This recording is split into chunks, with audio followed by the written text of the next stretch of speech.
Let's see, the internet is reporting that the 49ers avoid any major road trips, so I wanted to revisit their 2025 opponents and see if that changes anything. So Panthers, Jaguars, and Titans at home, those are wins, right? So we're 3-0. At Indianapolis, at New Orleans, those should be wins. At New York, that's always a tough, even in the Harbaugh years, even when we were good, going to New York has always been tough. That the time zone, the travel, it's always been tough, but we should beat the Giants. So we're now 6-0, right?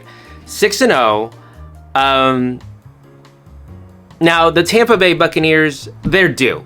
Okay, like how many times have we gone to Florida and beat the Jaguars when they were good? We beat Tampa Bay when they were ascendant.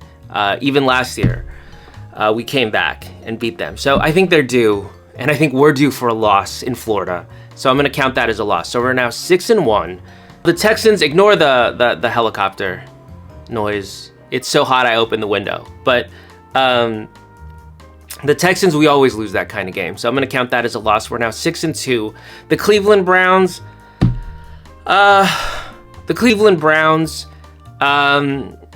their quarterback will be Joe Flacco or Shedeur Sanders.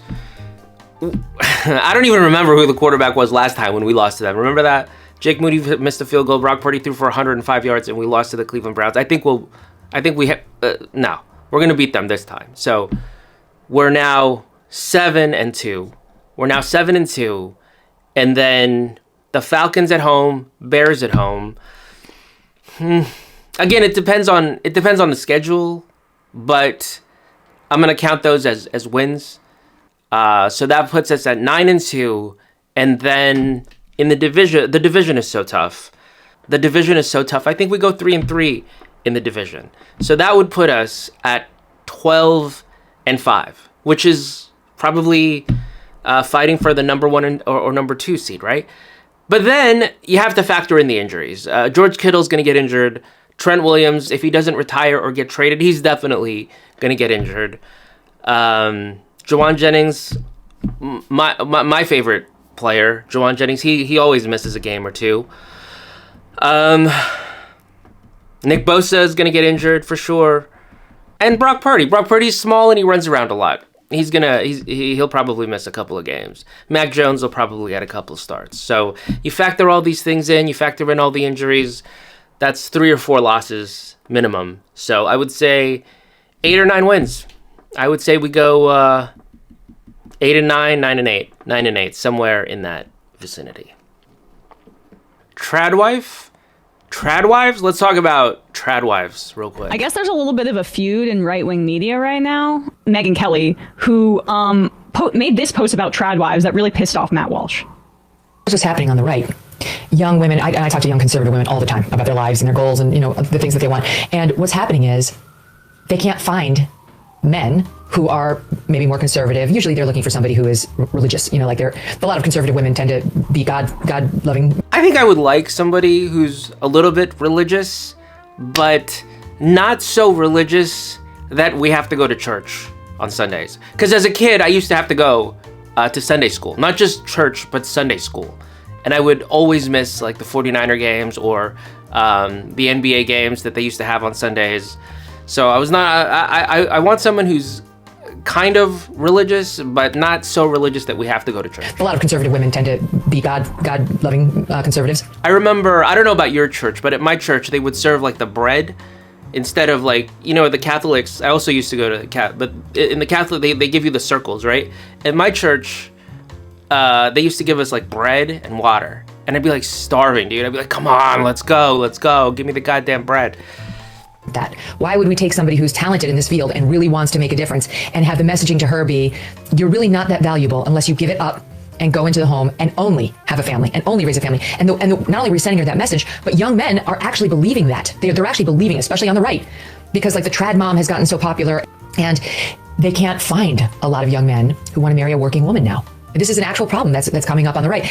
And to me, it's so sad because I don't mind not working. Like, I wish I didn't have to work. Like, that would be great if the woman did all the work for me. On the other hand, you don't want to be like a garbage man while your wife is like a lawyer, because you know what's going to happen. You know what's gonna happen. The partner guy is gonna smash. You know that. Like, that's a 100%. There's no doubt about it. Or even if she's like the assistant manager at CVS, okay? Somebody's gonna smash that if you're a garbage man. So you don't mind if she works, but you don't want her to be more successful than you are. Or you don't want to be in a position where you're super busy and you can't pay attention to her. And she's like, oh, I need attention from somebody. You don't want that either. So I can see the appeal of just, you know, like whatever the Christian fundamentalist version of a burqa happens to be. That's coming up on the right. And to me, it's so sad because it's like, how do we get to the point where we're now telling young, conservative, amazing women that they're not attractive if they also work? No, they're still attractive. What we're talking... Okay, listen here, okay? If you look like Sabrina Carpenter, you're gonna get a date. It doesn't matter. You want to work, you don't work, you want to be a high-powered lawyer, whatever. You don't want to have kids, you do want to have kids. It doesn't matter. If you look like Sabrina Carpenter, somebody's gonna date you. Period. Okay? What Megyn Kelly is talking about here are edge cases. We're talking about unattractive people. Okay? And in that case, that is what you bring to the table, is to stay at home and bake. That's it. What else are you bringing to the table? If you look like Jisoo, right? No problem. No, Jisoo is 30 years old. She still hasn't settled down. No problem. There's guys lining up around the block 3 times to date Jisoo. Everybody loves Jisoo. Okay, it doesn't matter. It doesn't matter. It only matters... The Tradwife stuff only matters if you're an edge case. If you're an edge case, okay, you better stay home. Because there's nothing else there. That is your quality. That is your quality. Sabrina Carpenter's quality is her face and her shape. That's Sabrina Carpenter's. Sabrina Carpenter is bringing multiple things to the table. Now, me personally, I'm not bringing anything to the table. This is all hypothetical for me because no one will date me, period. No one will date me. So in my case, this is purely academic. It doesn't apply to me because no one will go out with me. I think conservatives listening to this will like the thought of another Megyn Kelly voice up and coming. Well, why wouldn't we want that? Why would we take somebody who's talented I don't want that. in this field? A man is not looking for a business partner. He's not looking for someone to provide for him. He wants a wife. He wants a mother for his future children. He wants a helpmate. He wants a woman, not a man. This is not a new phenomenon. Megyn calls this desire of young men a problem that is coming up on the right. She, quote, doesn't get this Tradwife trend. But what she's calling a trend, or what Megyn says is just coming up, is in fact the norm. It's the way human society has been organized since the dawn of civilization. A young man seeking a woman who will have his children and prioritize raising them and keeping a home is doing the same thing that billions of other young men have done since time immemorial.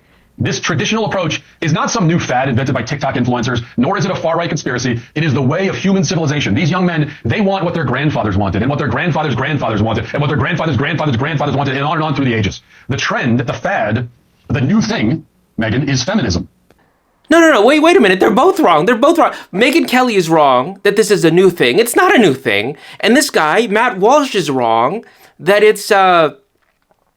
That it's like a thing. It's only a thing if you're a size 15. It's a thing if you're a size 15. If you're Sabrina Carpenter or if you're Jisoo here, it's not a problem. Not a problem. If you look like that in a tennis thing, do whatever you want. Nobody cares, dude.